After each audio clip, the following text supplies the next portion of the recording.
ایسی سنیمیٹوگرافی تو پاکستانی موویز کی نہیں ہوتی جیسی دنیا پور ڈرامہ کی ہے۔ کیا فریمز ہیں اور کیا لائٹنگ ہے اور کیا ایکٹنگ ہے اور کیا ہی اسکرپٹ ہے، ذہن پر نقش ہو جانے والے ڈائلاگس ہیں۔ ان شارٹ، ڈرامہ کیا ہے؟ ایک بلاک بسٹر ایکشن مووی ہے۔ ہر ایپیسوڈ کا اینڈ کسی چونکا دینے والے شاٹ کے ساتھ ہی ہوتا ہے، جیسے کہ اس ایپیسوڈ کے اینڈ پر زبردست قصائی ہی کو شوٹ کر دیا جاتا ہے۔ وہ جو بیٹھا بڑی بڑی باتیں کر رہا تھا، گولی لگتے ہی گر جاتا ہے۔ واقعی ہم کتنی ہی بڑھکے مارتے ہوں، موت ایک سیکنڈ میں ہماری زبان کو ہمیشہ کے لیے خاموش کر سکتی ہے۔ انسان اتنا ہی فانی ہے۔ اینی ہاؤ، نوروز آدم کی وہ زبردست طاقت جو کہ زبردست قصائی کی صورت میں تھی، نواب دل آویز نے اسے تو دنیا پور سے ایک بار مٹا دیا ہے۔ اس بات کو لے کر انا نواب اور نواب دل آویز یعنی باپ بیٹی میں تگڑی تکرار بھی ہونے والی ہے۔ دنیا پور میں خون خرابہ بڑھنے والا ہے۔ زبردست قصائی کے جوان بیٹے کے سر پر اپنے باپ کے قتل کا بدلہ لینے کا جنون سوار ہے۔ شاہ میر اسے مناسب وقت اور نوروز آدم کی رہائی تک صبر کرنے کا کہہ رہا ہے۔ نوروز آدم یہ جان کر مزید پریشان اور سخت جان ہو چکا ہے کہ اس کا سگا بھائی اورنگزیب ہی غدار اور اس کی جان کا دشمن ہے۔ پریشانی حد سے بڑھ جائے تو کمزور کے دل کو توڑ دیتی ہے، مگر مضبوط انسان کے دل کو اور بھی سخت کر دیتی ہے۔ نوروز اب جیل سے اور بھی سخت اور شفاق بن کر لوٹے گا۔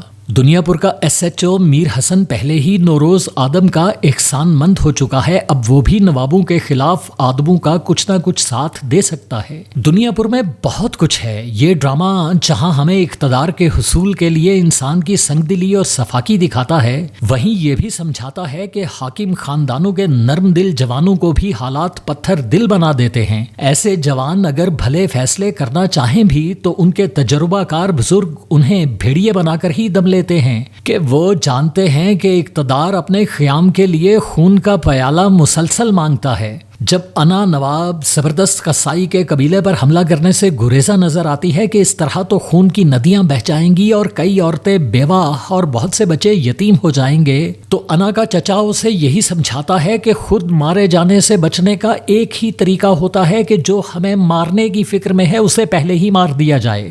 یہی وہ سوچ ہے، یہی وہ خوف ہے جس نے دنیا پور کو ایک جہنم بنا رکھا ہے، جہاں نہ صرف عام آدمی اپنے جان و مال کے تحفظ کی خاطر بھتہ دینے پر مجبور ہے، بلکہ جہاں حاکم خاندان بھی اپنے جوان بیٹوں کی لاشیں اٹھانے پر مجبور ہی نظر آتے ہیں۔ دنیا پور ہمیں یہ بھی دکھا رہا ہے کہ جہاں قانون کی حکمرانی نہیں ہوتی وہاں جنگل راج ہی چلتا ہے۔ جنگل جہاں جو شیر ہرنوں اور زرافوں کا شکار کرتا نظر آتا ہے، اسی شیر کو پھر بہت سے بھینسے یا لگڑ بھگے گھیر کر مار گراتے ہیں۔ جہاں مستقل حاکمیت کسی کی نہیں ہوتی، جہاں جس وقت جس کا زور چل جاتا ہے وہی عارضی فاتح ہوتا ہے، جہاں زندگی اور موت کی کشمکش ہمیشہ جاری رہتی ہے، ایسے ماحول میں کوئی بڑا کام نہیں ہو سکتا۔ اسی لیے دنیا پور کے کسی حاکم خاندان میں کسی بچے نے سارے وسائل ہونے کے باوجود ملک و قوم کے لیے کوئی بڑا کام کبھی نہیں کیا۔ ان کا سارا دماغ اور وقت تو صرف اپنی گدی اور اپنی جان بچانے ہی میں خرچ ہوتا جاتا ہے۔ دنیا پور دراصل دنیا کے ہر ایسے ملک کا استعارہ بھی ہے جہاں لوگ حصول اقتدار کے لیے کسی بھی حد تک جا سکتے ہیں۔